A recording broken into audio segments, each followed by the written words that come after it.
Bismillahirrahmanirrahim. Assalamualaikum warahmatullahi wabarakatuh. Alhamdulillahi rabbil alamin. Wassalatu wassalamu ala imamil muttaqin Sayyidina Muhammadin wa ala alihi wa ashabihi ajma'in. Wa ba'd.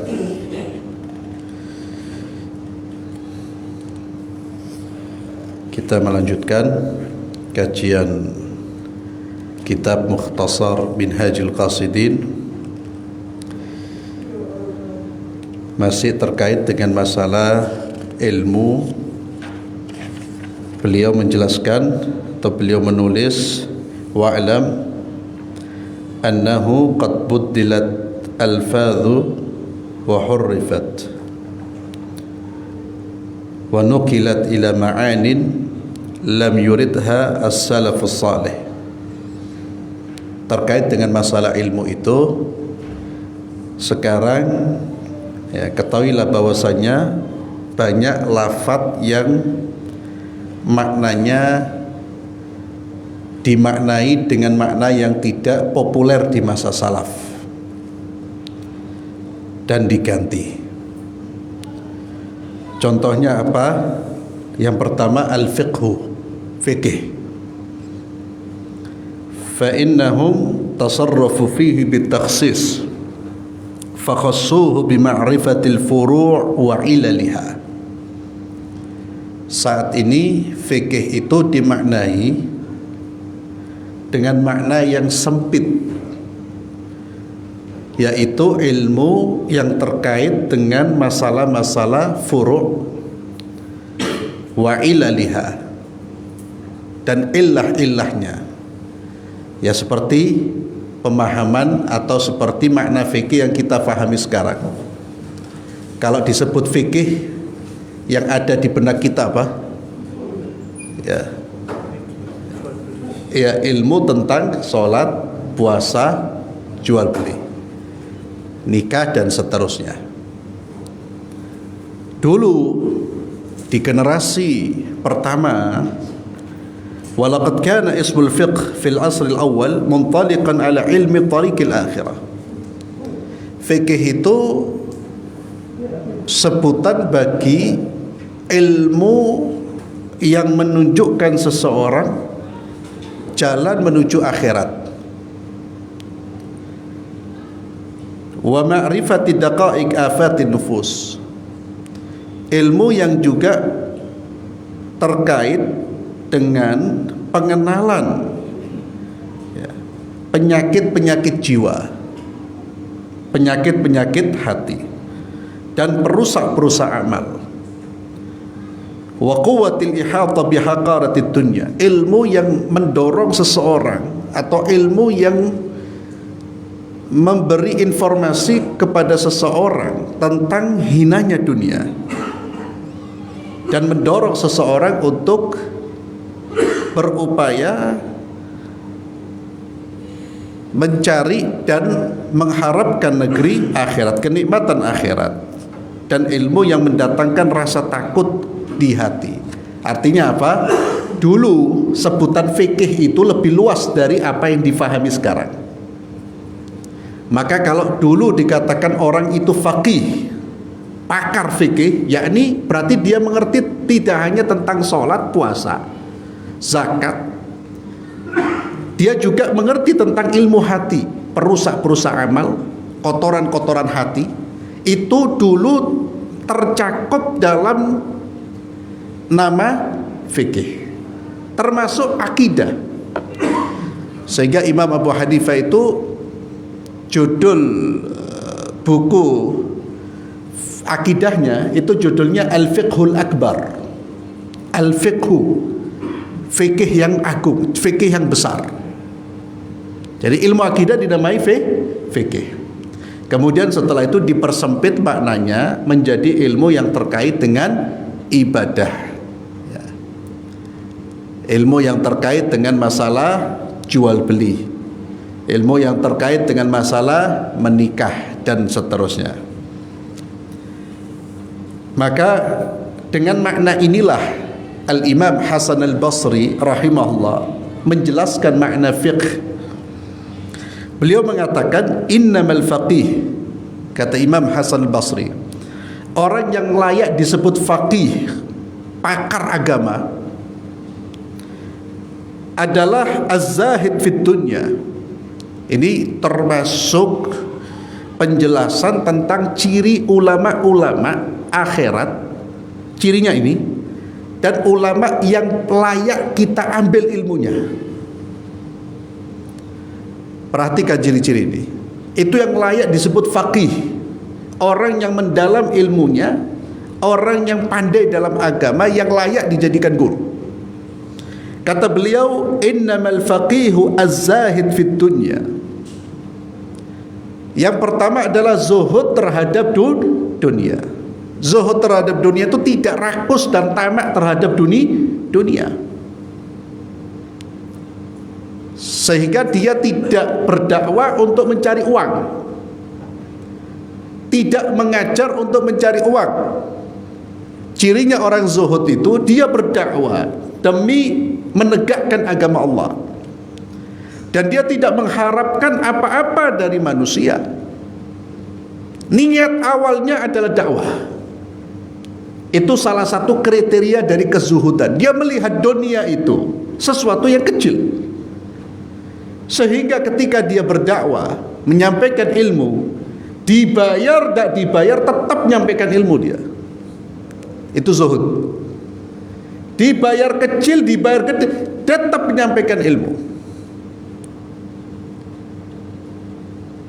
Az-zahid. Dan dia tentunya tidak menjual. Kalau sudah zuhud, pasti dia tidak akan menjual agama demi mendapatkan dunia. Kemudian ar-raghib fil akhirah, orang yang sangat antusias mencari balasan di akhirat, cinta akhirat. Al-basir bidinihi, orang yang mengerti, basir, mengerti tentang agamanya. Orangnya zuhud, sangat cinta dengan akhirat, tapi tidak mengerti tentang agama umpamanya, berarti dia bukan faqih.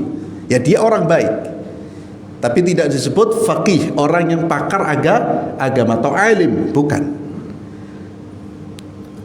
Al-mudawim ala ibadati rabbih, orang yang selalu beribadah kepada Allah, konsisten, komitmen, istiqamah beribadah kepada Allah. Berilmu tapi tidak ibadah, berilmu tapi tidak salat berjamaah, bukan faqih dia. Berilmu tapi menunjukkan sikap melanggar aturan-aturan Allah, bukan faqih dia. Al-war' al-kaf an a'radil muslimin, dan cirinya ulama itu yang pantas diambil ilmunya, dia tidak berani merusak kehormatan kaum muslimin. Lisannya dijaga dari mencela, apalagi mencela ulama. Yang dia sampaikan memang betul-betul ilmu, bukan celaan kepada fulan, hinaan terhadap si Alan. Al-kaf an a'radil muslimin, takut dia merusak kehormatan kaum muslimin. Al-afifu an amwalihim, orang yang menjaga diri dari hartanya manusia. Ini buah dari kezuhudan. An-nasih lahum, yang ikhlas memberikan nasihat kepada umat. Maka kata Imam Hasan al-Basri, itulah orang yang faqih. Jadi pemahaman Imam Hasan al-Basri, faqih yang sekarang diterjemahkan pakar fikih, itu bukan hanya tentang urusan sholat puasa, tapi orang yang memahami agama secara umum. Itu dulu disebut faqih. Kalau sekarang ketika dikatakan orang itu faqih, artinya dia pakar dalam bidang fikih. Kalau dulu disebut faqih, dia pakar dalam semua bidang. Dan tidak hanya dari aspek keilmuan, dia punya kompetensi, tapi dia juga menunjukkan apa? Menunjukkan sikap akhlak sebagai seorang yang betul-betul berilmu. Lisannya dijaga dari merusak kehormatan kaum muslimin, sikapnya dijaga, perilakunya dijaga. Fakana itlaquhum, bahkan dulu jika disebut kata fikih itu lebih cenderung kepada ilmu akhirat. Karena mereka itu bukan orang-orang yang suka memberi fatwa.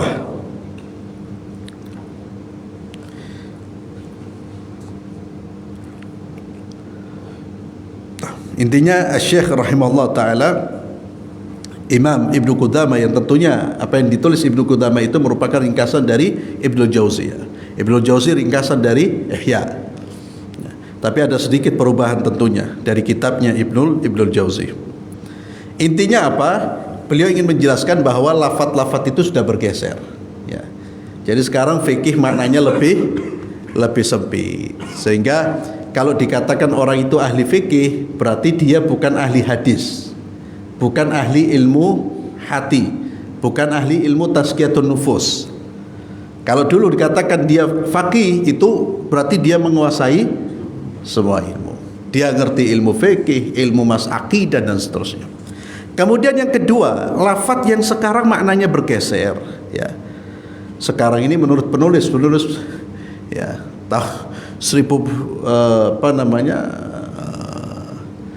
sudah bertahun-tahun dari kehidupan kita. Al-lafdhu tsani ilmu. Dulu ilmu itu kalau disebut ilmu, maknanya artinya ilmu untuk mengenal Allah, untuk mengenal ayat-ayat Allah, ya. Maka kemudian bergeser maknanya, dikhususkan kembali kepada ilmu itu kalau disebut ilmu fikih, ya. Padahal ilmu kalau disebutkan dulu di masa salaf itu ilmu yang mencakup semua hal, termasuk ilmu tentang mengenal Allah Subhanahu wa ta'ala.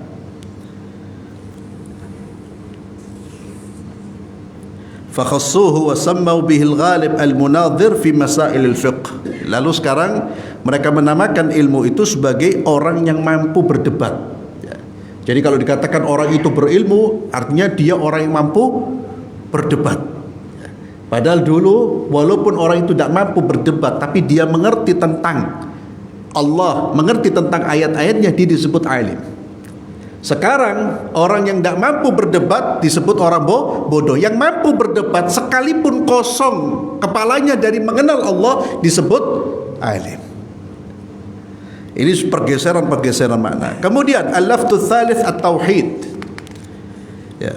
Dulu ilmu tauhid itu ilmu yang mengisyaratkan atau yang berbicara atau ilmu yang berbuah keyakinan bahwa engkau melihat segala sesuatu, semuanya itu dari Allah,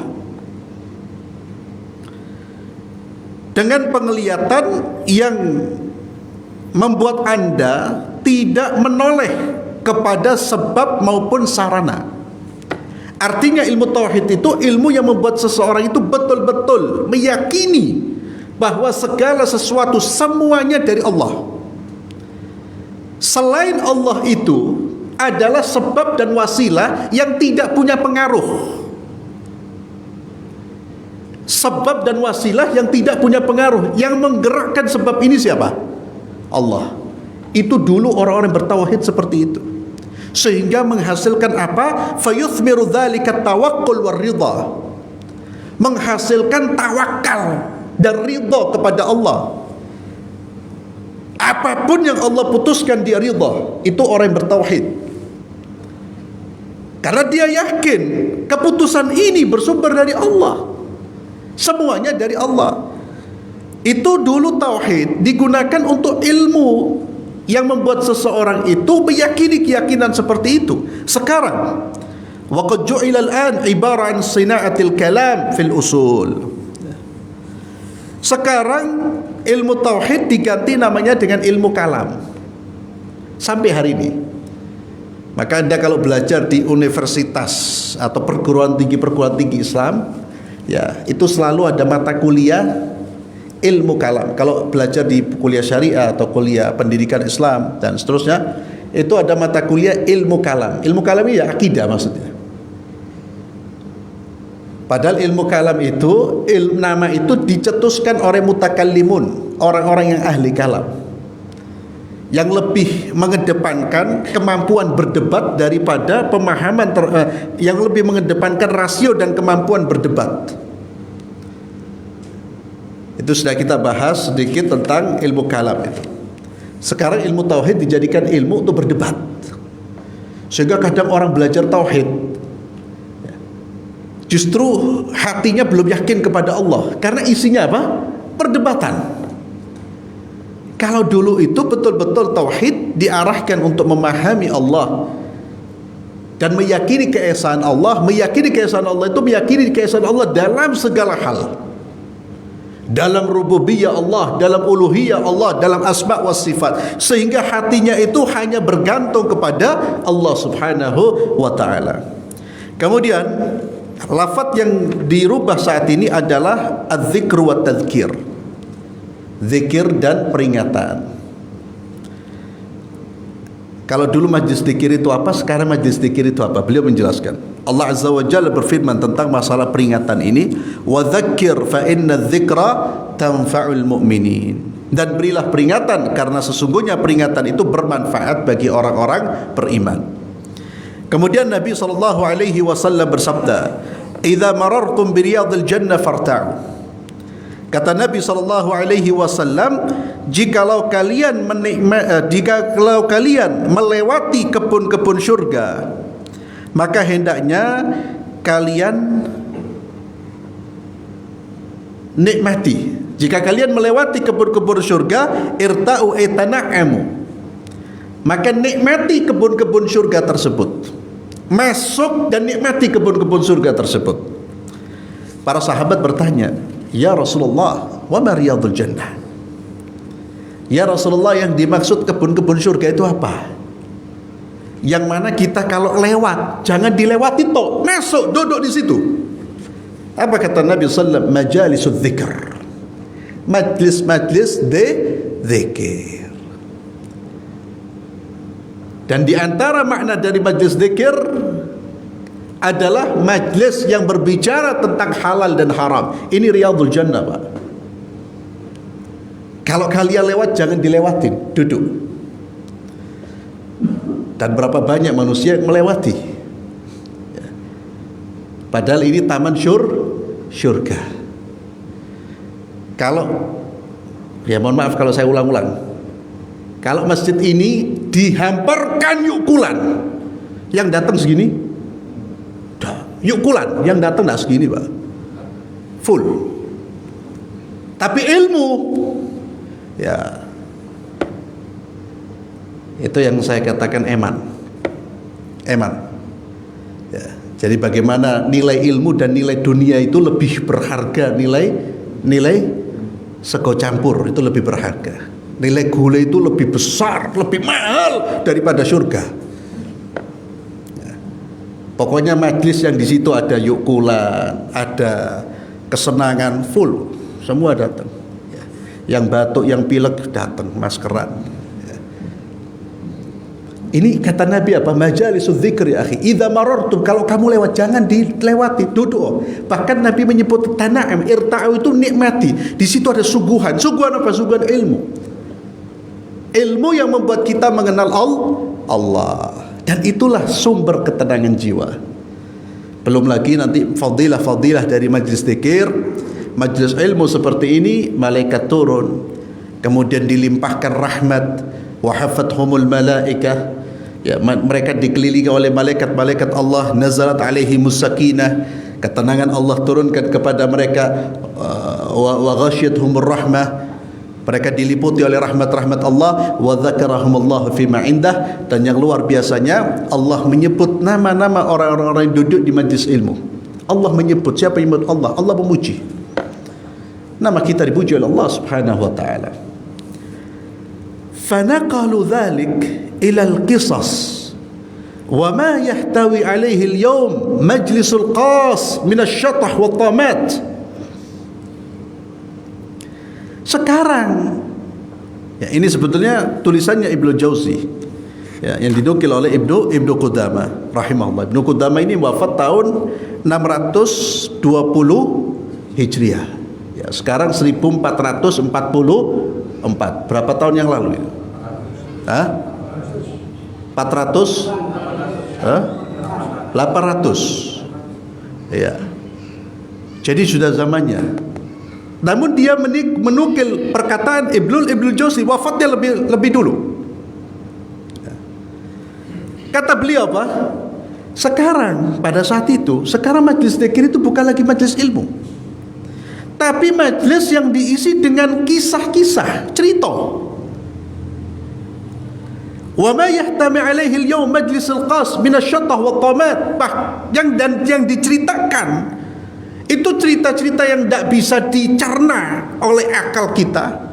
Cerita-cerita yang ngawur, cerita-cerita yang tidak berdasar dari riwayat-riwayat yang sahih. Wa subhanallah, sampai hari ini Pak, ya, sebagian ya. Ada majlis-majlis yang isinya cerita-cerita khoyal. Cerita si fulan terbang, ya.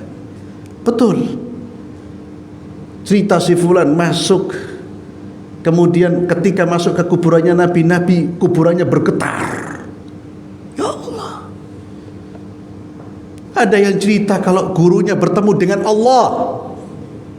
Ya apa itu? Wish. Itu sudah dari dulu Pak. Atau menceritakan kisah-kisah yang ada sanadnya. Anda teliti dari mana sanadnya, nggak ketemu. Buat apa itu? Manfaatnya untuk umat apa? Kecuali hanya apa? Ta'zim, mengagungkan si fulan, mengagungkan si fulan. Apakah itu agama Allah? Majlis zikir itu ya majlis ilmu. Majlis yang membuat hati orang mengenal Allah, semakin dekat dengan Allah. Bukan semakin dibuat orang itu nanti semakin ta'zim terhadap sosok tertentu selain Muhammad sallallahu alaihi wasallam. Antum kalau lihat sekarang Masya Allah ya, luar biasa itu. Kadang-kadang kita ngelihat ada penjelasan-penjelasan di majlis-majlis yang seharusnya diisi dengan ilmu, isinya adalah khurafat, berbagai macam kisah-kisah yang wallah ya. Gurunya ketemu dengan Allah mimpi 7 kali atau berapa kali. Apa manfaatnya? Harus diambung gurunya, dicocot. Lesyata. Kenapa tidak menceritakan sejarah Rasulullah sallallahu alaihi wasallam? Kalau mau cerita itu penting. Kalau mau ceritakan sejarah Rasulullah, sejarah para sahabat Rasulullah, sejarah ulama-ulama ahli sunnah, sehingga tidak bercampur majlis zikir menjadi majlis khurafat ya. Akhirnya menjadi majlis apa? Menjadi majlis khoyal ya. Orang akhirnya loh kok kayak gini ya Islam itu ya. Kayak film Hollywood, Superman, Batman iso terbang, iso ngini, iso hilang. Loh, iki apa? Maka di sini dikatakan wa ma yahtawi alaihi al-yawma majlisul qas min asy-syatta wa tamat. Wa man tashaghala fi wa'dihi bi dzikri qasasil awwalin. Siapa yang menyibukkan dirinya dengan memberi nasihat, dengan menyebutkan cerita-cerita terdahulu, falya'lam, maka ketahuilah anna aktsara ma yuhka fi dzalik la yathbut.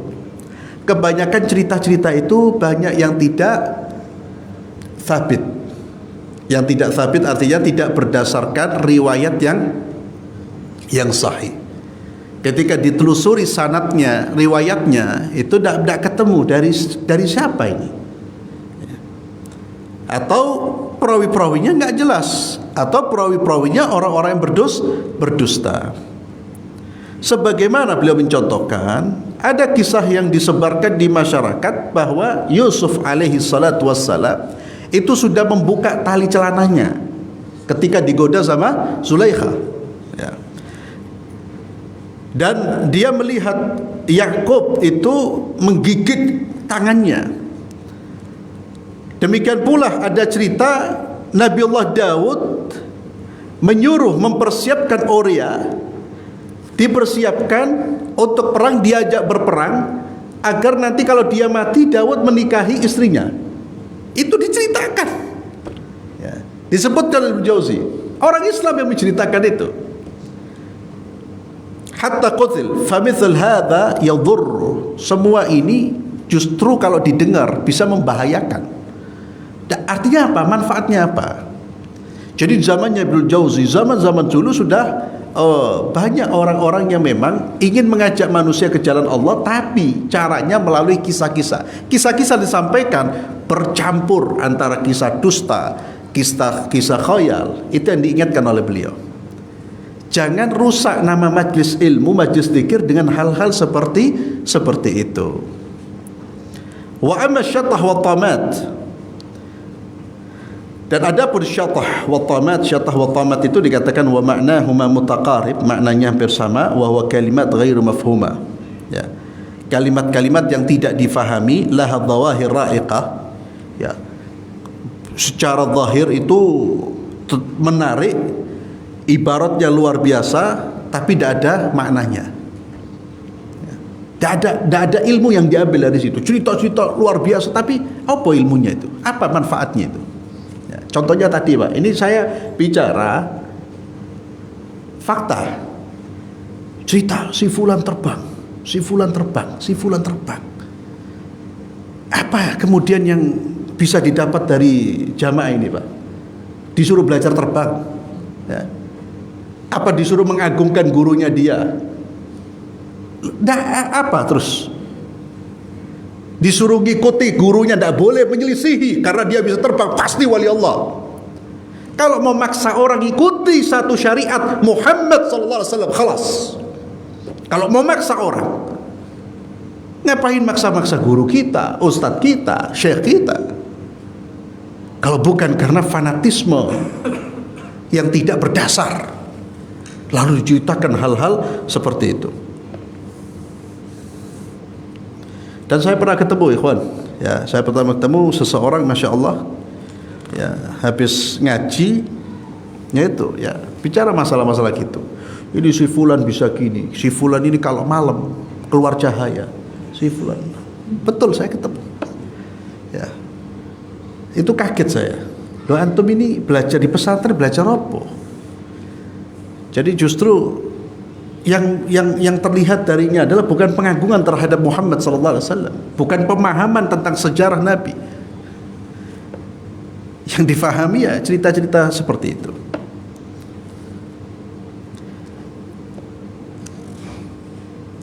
Kemudian termasuk cerita-cerita yang paling berbahaya, ya, justru diceritakan di majlis dzikir adalah cerita tentang cinta, tentang hubungan, tentang pedihnya perpisahan, wa alamil firaq. Ya, padahal orang-orang yang hadir di situ adalah orang-orang yang tidak mengerti. Ya, bawatinuhum mahsyuwa bisyahwat wa hubbus suwar. Yani ajlaf, orang-orang keras yang memang batin mereka itu dipenuhi dengan syahwat dan cinta dengan gambar-gambar.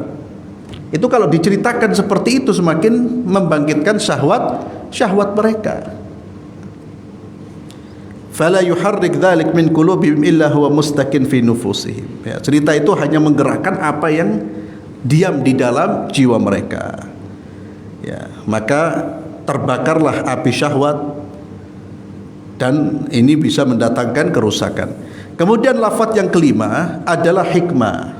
Ya, kalau dulu orang disebut hikmah, dia ahli bijaksana, dia adalah bijaksana atau ahli hikmah, itu siapa? Al-ilmu wal amalu bih. Orang yang menggabungkan ilmu dan amal, itu disebut hakim, bijaksana. Wa qala Ibnu Qutaibah rahimahullah mengatakan, la yakunu rajulu hakiman. Seseorang tidak disebut hakim, orang yang bijaksana, hatta yajma'al ilma wal amal. Sampai dia menggabungkan ilmu dan amal. Itulah orang yang bijaksana. Jadi bukan orang yang punya kemampuan bertutur kata yang baik, bukan orang yang mampu berbicara, tapi orang yang mampu menggabungkan antara ucapan dan perbuatannya. Ucapan dan perbuatannya selaras. Itulah orang hakim, orang yang bijaksana. Dan berarti orang itu punya hikmah namanya. Dia punya hikmah. Wa qad sara hadzal ism yutlaq fi hadha zaman ala tabib wal munajjim. Namun sekarang hikmah ini disematkan kepada tabib, ya, orang yang punya kemampuan mengobati, dan juga munajjim, bahkan ahli nujum. Ini bergeseran makna. Padahal dulu hikmah itu ya orang-orang alim yang menjalankan ilmunya. Ala kulli hal, ini yang disebutkan oleh Ibnul Jauzi yang kemudian dinukil ulang oleh Ibnu Qudamah. Kemudian fasal tentang ilmu-ilmu yang terpuji.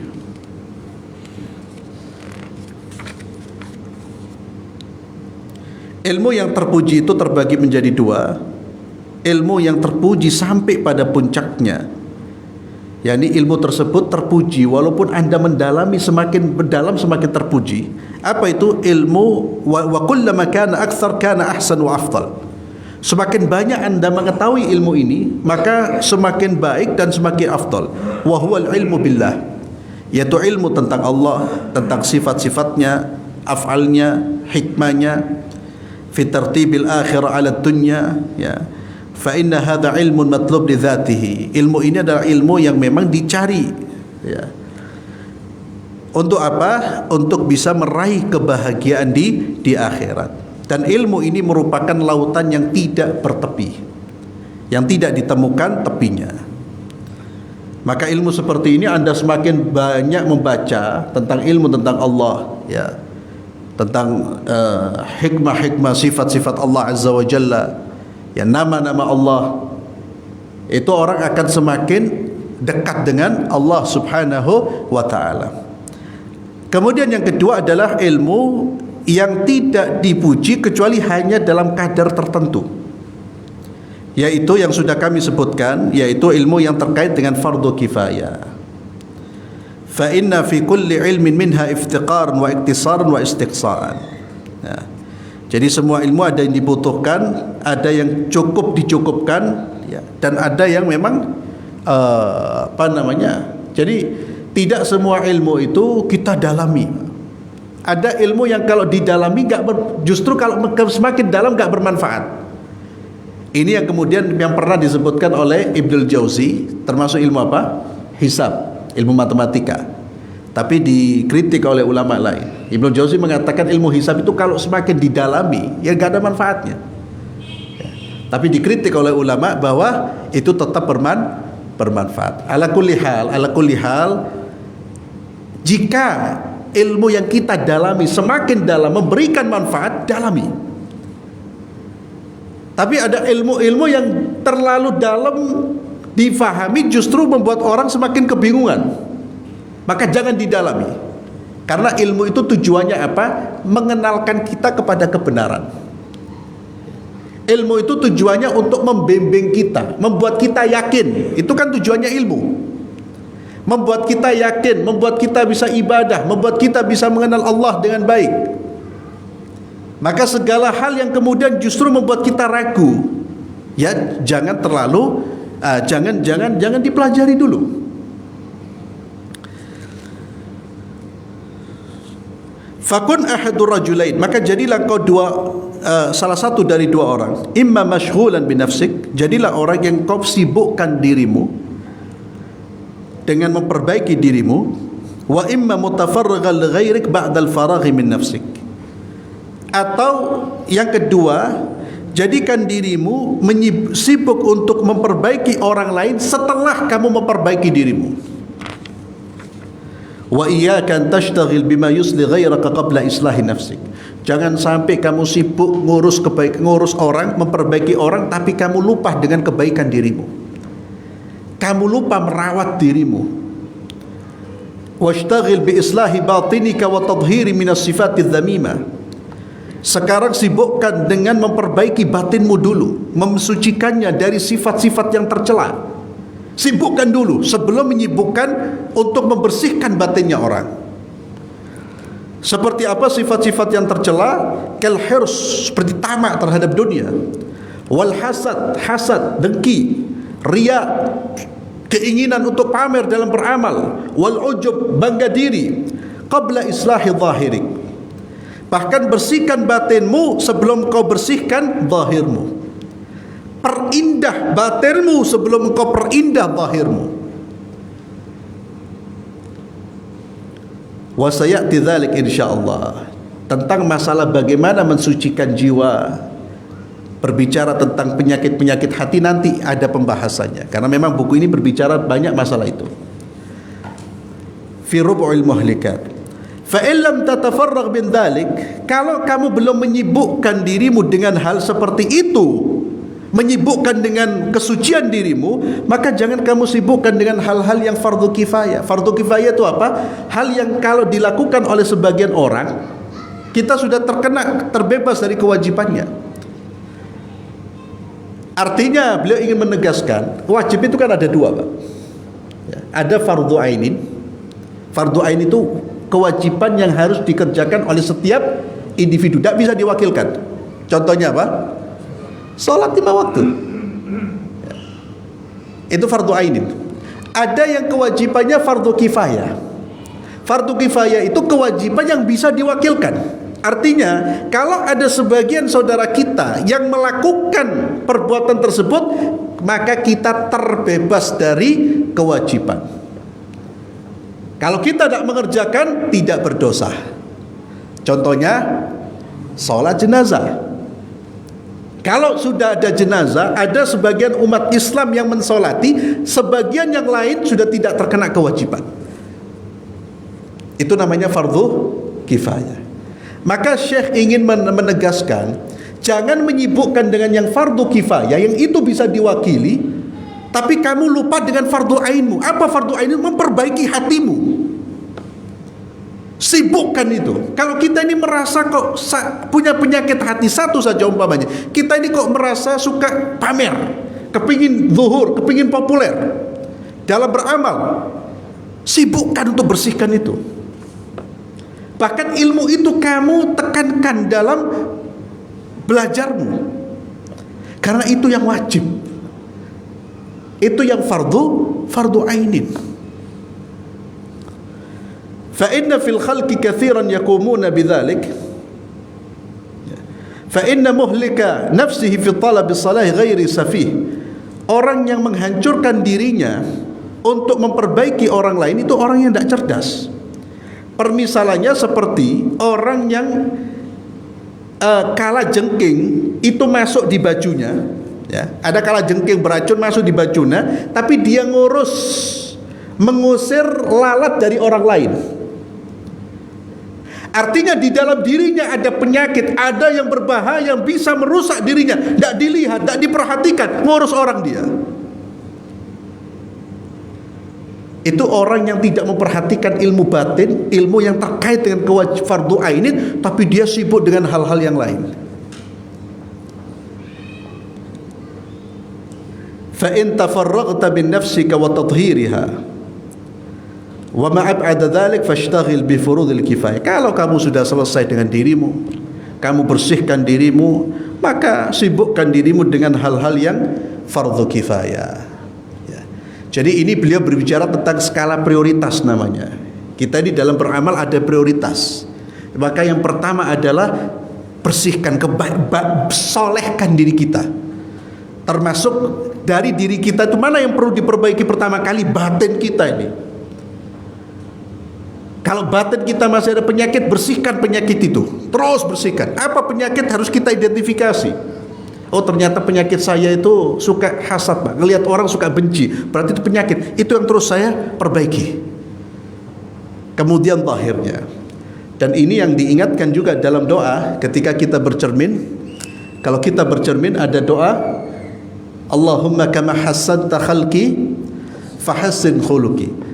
Ya Allah, sebagaimana Engkau memperindah penampilanku, maka perindah pula batinku. Itu doa kalau kita bercermin.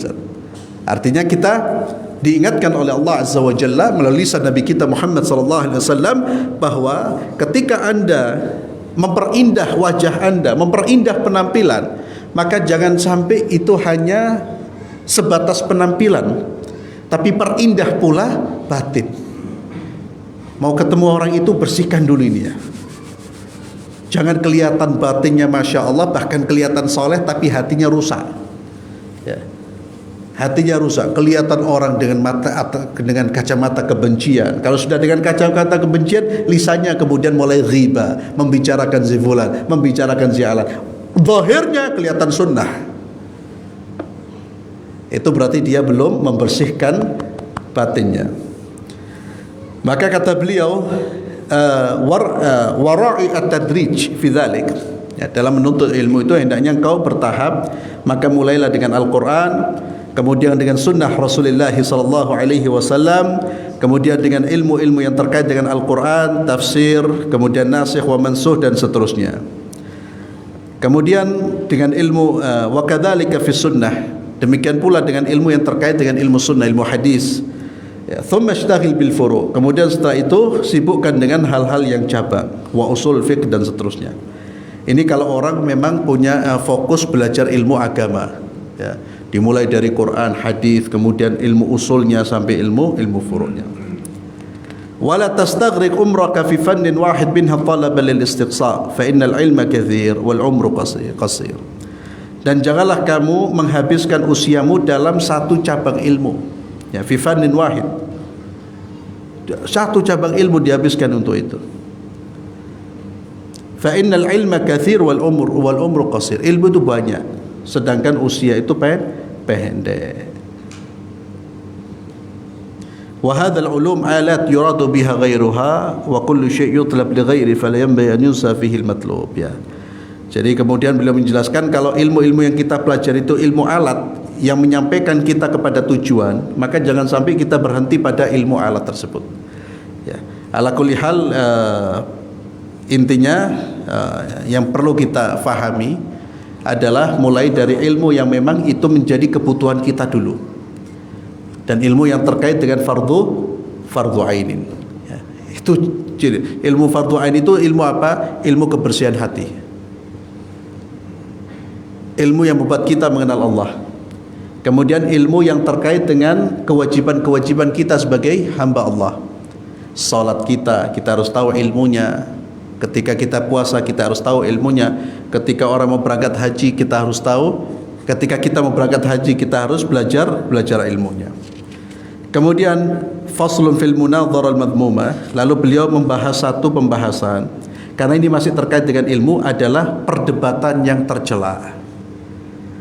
Karena kebiasaan orang kalau sudah banyak ilmu terkadang membuat majlis-majlis untuk berdebat. Lah berdebat itu ada dua, Pak. Ada perdebatan yang terpuji yaitu diskusi, ada yang tercela. Tercela itu apa? Wa'lam annal munadhara al-mawdu'a liqasdil mughalaba wal mubaha manba'ul akhlaqil madmuma. Ingat bahwasanya perdebatan yang tujuannya untuk saling mengalahkan dan saling berbangga-bangga dengan ilmunya, itu perdebatan yang muncul dari akhlak yang buruk, dan itulah perdebatan yang tidak terpuji. Maka kalau antum sudah berdebat, antum sudah merasa bahwa saya ini berdebat untuk cari menang, istighfar, berhenti. Atau kita lihat lawan kita ini sudah perdebatannya bukan perdebatan ilmiah, berhenti, itu perdebatan yang tercela. Maka perdebatan yang tujuannya mughalab itu pokoknya tak kalah no inti. Benar salah kamu harus kalah. Atau mubaha, membanggakan dirinya untuk menunjukkan keahlian berdebatnya. Maka itu tidak muncul kecuali dari akhlak yang buruk. Wala yaslam sahibuha min kibr. Dan kalau sudah seperti itu, pelakunya tidak akan selamat dari kesombongan. Li'ihtiqaril muqassirina anhu wa ujbin bi nafsihi. Karena kalau sudah berdebat seperti itu, dia pasti merendahkan lawan debatnya. Dan salah satu definisi sombong apa? Batarul haqqi wa ghamtun nas, menolak kebenaran dan meremehkan manusia. Wa ujbin bi nafsihi, dia ujub dengan dirinya. Li'irtifaihi ala katsirin min nadhara'ihi, ya, karena dia merasa dirinya lebih unggul dari kawan-kawan debatnya. Wala yaslam minar riya, orang seperti itu juga tidak selamat dari pamer. Lianna jumhur al-maqsud al-munadhir Al-yawm ya, ilmu nas bi ghalabatihi. Jadi sebagian besar tujuan orang untuk berdebat saat ini adalah biar orang tahu dia mampu mengalahkan si fulan. Wa itlaqu al-sidatihim bi syukrihi wa madhi. Dia ingin mendengar orang-orang itu memuji dia. Wah, fulan hebat. Fa huwa yudhhib umrahu fil ulumi allati tu'inu 'ala al-munadhara mimma la yanfa' fil akhirah. Dia habiskan mempelajari ilmu-ilmu yang tujuannya agar dia bisa berdebat dengan orang lain, ya. Seperti ilmu terkait dengan retorika, ya, dan kemampuan dia menceritakan hal-hal yang cerita-cerita yang unik. Sebagai penutup, beliau menyebutkan satu riwayat di dalam hadis Nabi Muhammad SAW yang ini menjadi peringatan semua. Kata bahwa Nabi Muhammad SAW bersabda, namun hadis ini dinilai dhaif, tapi maknanya benar. Asyaddun nasi 'adzaban yaumal qiyamah 'alim lam yanfa'hu ilmu. Orang yang paling berat siksanya di hari kiamat itu orang alim, berilmu tapi ilmunya tidak manfaat buat dia. Ilmunya tidak manfaat. Dia ngerti segala hal, tapi ilmunya untuk apa? Untuk debat. Ilmunya untuk apa? Untuk menipu. Ilmunya untuk apa? Untuk jualan agama.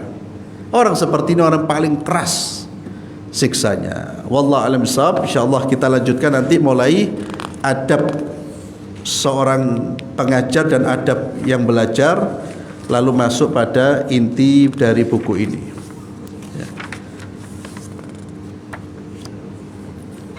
Kita tutup dengan doa kafaratul majlis. Subhanakallahumma bihamdik asyhadu an la ilaha illa anta astaghfiruka wa atubu ilaik. Assalamualaikum warahmatullahi wabarakatuh.